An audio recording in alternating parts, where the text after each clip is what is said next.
Story time. Once it happened, an argument arose one evening between a husband and a wife. The argument was over a burning question: who should close the door today? Not a simple question and not a laughing matter. These are very serious issues in domestic situations. Who should close the door today? Who should switch off the garden lights this evening?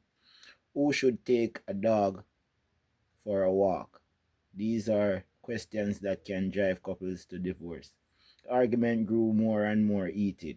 The wife decided every day it is I who end up accept defeat. Today I am not going to give in. The husband also grew equally determined. She pushes me around all the time. I am not going to give in to this woman today, no matter what. It was one of those grand roles. Now, every home has its own system of resolving these arguments. In this family, when confronted by an impasse, both husband and wife would sit silently. The person who uttered the first word would have to go and close the door. The two sat in the stony silence. Minutes tickled on into hours. Dinner was on the table. If the husband said he wanted to eat, he would have to close the door. If the wife proposed dinner, she would have to close the door. Midnight, they were still sitting. A few rogue were passing by on the street. They saw the doors of the house open, lights on, no party, nothing. Everything was quiet. They wanted to see what was going on, so they looked into the sitting room. They saw the two couples sitting there steadfastly, silent. The rogues looked at the silent couple. They were a little surprised.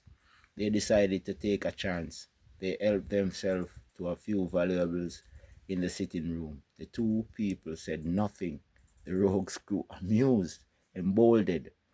They sat at the dinner table and served themselves dinner. The couple sat heroically silent. The rogues were hugely tickled.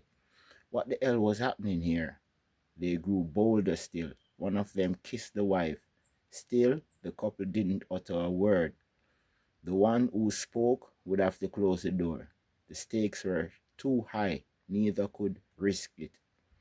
Now the rogues got a bit spooked. They decided it was time to leave this strange household. But before they left, they wanted to leave their mark. They decided to shave off the husband's mustache. One of them approached him, razor in hand. Then the husband finally spoke. He said, "Okay, damn it, I'll close the door." Perhaps the scenarios are different, but are there not situations in your life that hinge on a similar question? Who's responsible? Yes, I.